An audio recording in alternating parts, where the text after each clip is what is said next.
Hello everyone, welcome back to our channel. I'm Dr Ibrahim and I'm going to talk to you about jawline reshaping.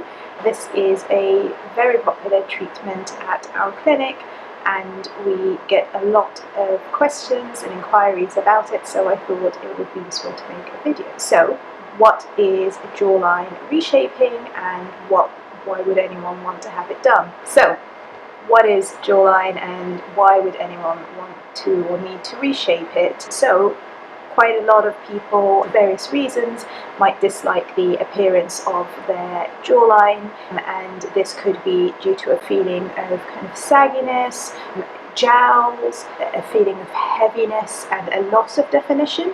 A lot of that comes with kind of as we get older, we lose fat in the mid part of the face, and then that causes the skin to kind of hang and descend a little bit, and that gives that kind of lack of definition to the jawline, and also the appearance of sagginess, the appearance of jowls, and that kind of heaviness. On the other hand, there are also sometimes occasions where someone might, for example, have a receding or small chin, and that may make the jawline appear less defined or less kind of prominent and might affect the profile. So those are two common reasons that people want to reshape their jawline, but everyone is different and the reasons and the anatomy behind it obviously vary from person to person, which is why we always, whether you are new to us or whether you've been with us for a long time, we always start with a detailed consultation with one of our doctors. So whatever the reason why someone might be unhappy with their jawline, there are a number of different treatments. These can be done on their own or in combination with each other, again depending on what the problem is, depending on the person's face and their unique kind of anatomy, and depending on your treatment goals and your lifestyle and expectations as well. It's always important with any treatment to obviously understand that each person's response does vary, but these are the things that we take into account to try and make sure as much as possible the right treatment is put together for each individual person to receive the optimal outcomes. So traditionally, people think of dermal fillers when they think of reshaping or augmenting or enhancing any part of the face, and that is true. Dermal fillers, and in particular hyaluronic acid fillers, are the mainstay, but I'm going to also talk about all the use of things like Botox that help with this situation too. When you think of the jawline, it's important to also think of the chin and to think of the mid-face or the cheek area. So when you first see someone, if the main condition or problem is a kind of sagginess, we look to see where that volume is coming from and where that loss is. So sometimes actually there is a loss of volume in the cheek and mid-face area, and that's what's causing that. And so treating that area may actually improve significantly or may help establish the foundations for the sagging kind of jawline. If the cheeks or mid-face aren't an issue, then filler in the jawline area itself is the next thing to consider. Or if the cheeks are an issue and the jawline has been improved by cheek enhancement, but there's still a little bit way to go, then that is the thing to look at. In terms of the jawline, dermal fillers can be applied firstly sort of around the jawline to ensure that there is sort of a lift and improvement in the shape of it, but we also take into account looking at sort of the chin and the nose just to make sure that there is a balance in the profile. So that's something that's really important to do, and that dictates where we inject. If you think of the jawline itself, you know, it's really, we're looking for sort of in that whole area here, so it's not just sort of around here, but you think even if I do this with my own, if you lift around your ear here, that has an effect on your jawline itself.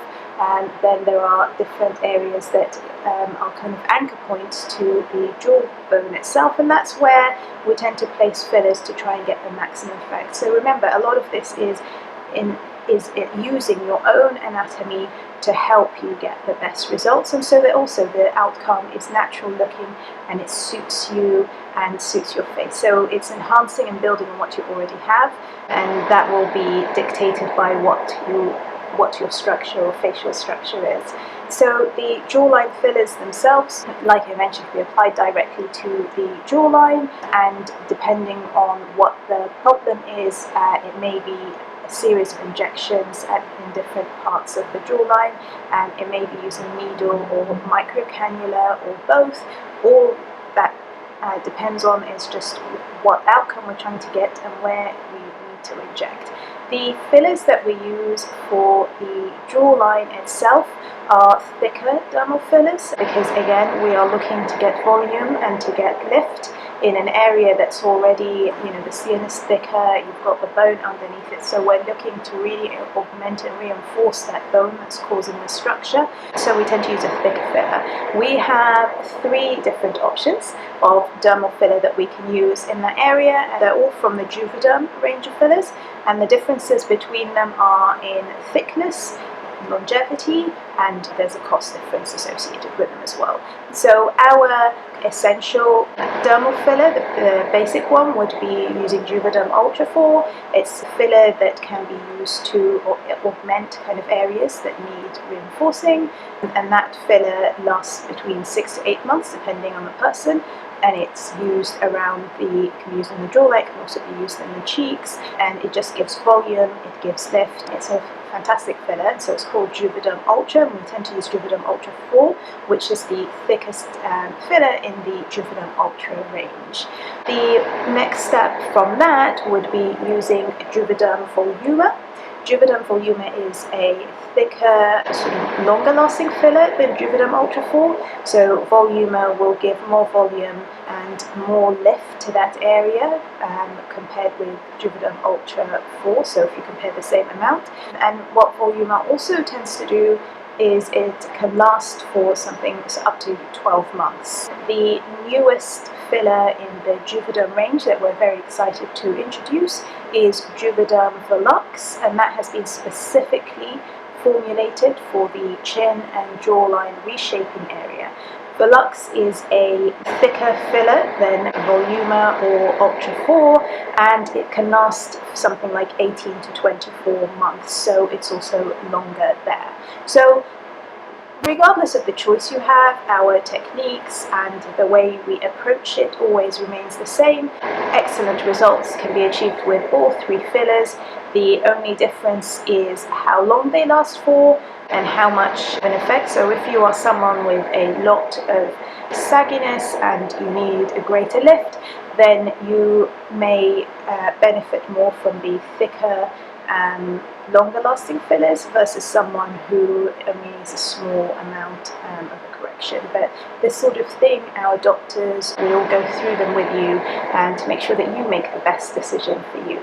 So again, that is with the jawline, but it also applies to the chin, which we always see as part of the jawline as well. So sometimes people have a jawline that's not very defined, or they've lost the shape with time with it, but also the chin, again, there may be a little bit drooping, it may have receded, they may already be born with a small or receding chin, and so it's really important for us to consider the chin in this, and that's something that we look at when anyone comes to look at the jawline. Sometimes people just have an issue with the chin on its own, and that is enough to kind of correct the profile itself.